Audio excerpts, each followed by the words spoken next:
दोस्तों, हम अपने चैनल पर बहुत ही मेहनत से वीडियो बना रहे हैं। हमें आपके सपोर्ट की बहुत ज़रूरत है। आपके एक लाइक और कमेंट से हमें नई ऊर्जा मिलती है, तो कृपया सपोर्ट ज़रूर करें। धन्यवाद। बरसों बाद रामू अपने गांव धर्मपुर लौटा था। उसके पास पिता की दी हुई एक पुरानी छोटी सी दुकान थी और माँ की सिखाई मछली करी की रेसिपी। बापू ने कहा था कि ईमानदारी के स्वाद में बरकत होती है। इसी टूटी दुकान में मैं अपना रामू ढाबा शुरू करूंगा। रामू के पास अच्छे बर्तन भी नहीं थे।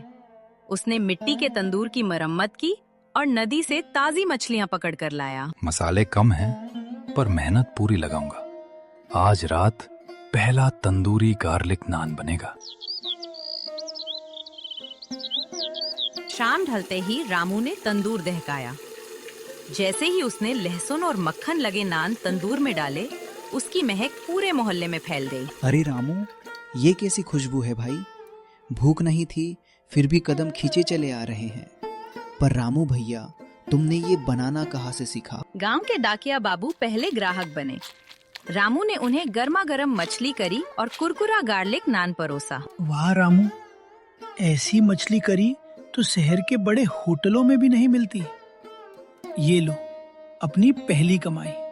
खुश रहो बेटा। गांव का रसूखदार सेठ, जिसकी अपनी बड़ी मिठाई की दुकान थी, रामू की चर्चा सुनकर जलने लगा। एक मामूली बावर्ची मेरे ग्राहकों को खींच रहा है। मुनीम जी, पता लगाओ इस रामू की दुकान में क्या पक रहा है। मुनीम ने छुपकर देखा कि रामू सिलबट्टे पर ताजे मसाले पीस रहा था और मछली को मिट्टी की हांडी में पका रहा था। सेठ जी, वो कोई मिलावट नहीं करता। उसका राज ताजे मसाले और मिट्टी की धीमी आंच है। अब लोग दूर दूर से पैदल चलकर सिर्फ रामू की मछली करी खाने आने लगे।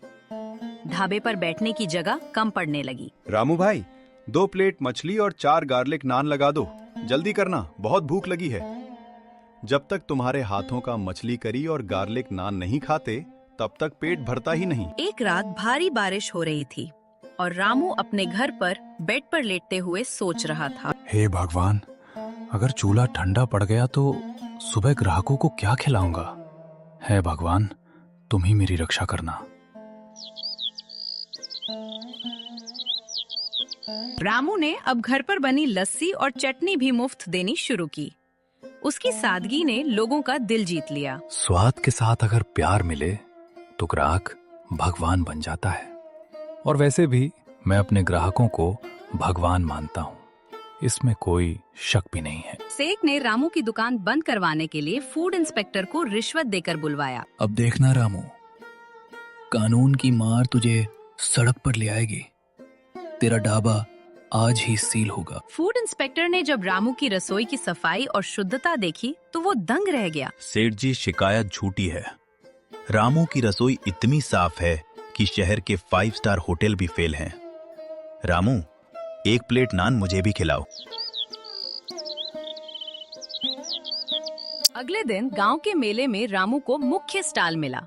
उसने वहां मछली करी और गार्लिक नान की दावत दी। रामू काका, मछली करी बहुत टेस्टी है। मुझे एक और नान मिलेगा क्या? रामू ने दुकान पक्की करने के लिए बैंक से छोटा लोन लिया। अब जिम्मेदारी और बढ़ गई थी। अब दिन रात एक करना होगा। किश्त समय पर भरनी है और क्वालिटी भी नहीं गिरनी चाहिए। रामू ने अपने छोटे से ढाबे के सामने बहुत बड़ा और मजबूत मिट्टी का तंदूर बनवाया था। वो तंदूर इतना विशाल था कि उसमें एक साथ 10-12 गार्लिक नान आराम कर सकते थे। जब तंदूर में कोयले की आग जलती तो उसकी लाल लाल लपटें दूर से ही चमकती थीं और पूरे इलाके में ताजे गार्लिक नान की खुशबू फैल जाती थी। राह चलते लोग उस बड़े तंदूर को देखकर रुक जाते और सोचते कि यहाँ जरूर बहुत स्वादिष्ट खाना मिलता होगा। रामू भी गर्व से उस विशाल तंदूर के पास खड़ा होकर नान सेकता और ग्राहकों को गर्मा गर्म नान परोसता था। काम के बीच एक दिन अचानक रामू की माँ की तबीयत बहुत बिगड़ गई। ये खबर सुनते ही रामू का दिल घबरा गया, लेकिन उसने हिम्मत नहीं हारी। एक तरफ उसे अपनी छोटी सी दुकान भी चलानी थी और दूसरी तरफ अपनी माँ की देखभाल भी करनी थी। दिन भर वो दुकान पर मेहनत करता, तंदूर जलाता, ग्राहकों को खाना परोसता और जैसे ही थोड़ा समय मिलता तुरंत घर जाकर अपनी माँ की दवा दारू और सेवा में लग जाता। थकान के बावजूद रामू के चेहरे पर हमेशा हिम्मत और जिम्मेदारी की झलक दिखाई देती थी, क्योंकि उसके लिए दुकान भी जरूरी थी और माँ की सेहत भी सबसे ज्यादा मायने रखती थी। बेटा, तू पूरे दिन मेहनत करता है, सुबह से शाम तक दुकान संभालता है और फिर मेरी भी सेवा करता है। मैं देख रही हूँ कि तू बहुत थक जाता है। थोड़ा आराम कर ले, अपने शरीर का भी ख्याल रख। अगर तू ही बीमार पड़ गया तो मेरा क्या होगा? नहीं माँ, आप मेरी चिंता बिल्कुल मत करो। आपकी दुआओं से ही तो ये चूल्हा जल रहा है और हमारी छोटी सी दुकान चल रही है।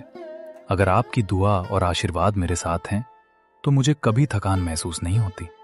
बस आप जल्दी से ठीक हो जाओ, यही मेरी सबसे बड़ी खुशी होगी। जब आप स्वस्थ होकर फिर से मुस्कुराओगी तब मुझे लगेगा कि मेरी सारी मेहनत सफल हो गई। एक दिन सेठ का इकलौता बेटा अचानक बहुत बीमार पड़ गया। उसका शरीर कमजोर हो गया था और उसे किसी भी चीज का स्वाद अच्छा नहीं लग रहा था। घर में तरह तरह के पकवान बनाए गए, दूध, फल, खिचड़ी, मिठाइयाँ, लेकिन उसने सब खाने से मना कर दिया। सेठ और सेठानी दोनों बहुत चिंतित हो गए। तभी धीरे धीरे उसने कमजोर आवाज में कहा, मुझे कुछ और नहीं चाहिए। अगर खाना है तो बस रामू की बनाई हुई मछली करी ही खाऊंगा। ये सुनकर सब हैरान रह गए, क्योंकि बीमार होने के बावजूद उसके मन में केवल रामू की स्वादिष्ट मछली करी ही खाने की इच्छा थी। रामू, मुझे माफ कर दो। मेरे बेटे की खातिर आज एक प्लेट खाना बना दो।